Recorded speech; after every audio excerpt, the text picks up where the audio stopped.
Yeah, guys, this is such a sad and heartbreaking situation, but I did meet earlier this evening with Animal Care Services, and they said these dogs were found in 3 different locations. The images that you're about to see are a little disturbing.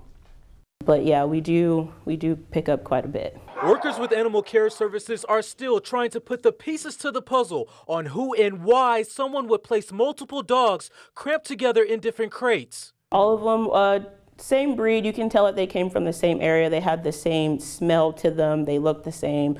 So you can tell that they were probably breeded with each other. When employees found the helpless Chihuahuas, they say they were in the summer heat, trapped under chicken wire, thin, and were in need of attention.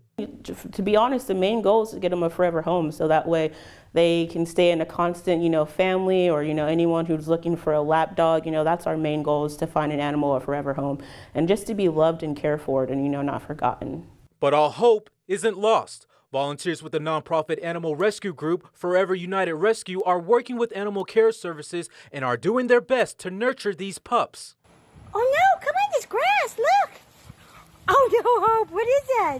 The dogs are getting the care and attention that they require, but there's still more work to be done. As of right now, they're doing great. They've been bathed, they're on medication, our rescue teams are working on, getting them forever homes, as well as, getting them the proper medical care that they need. Hi, look at you running. Hi, this is grass. Now, once these animals reach a full recovery, they will be taken to the North Pacific, where they will be placed up for adoption. Sonia?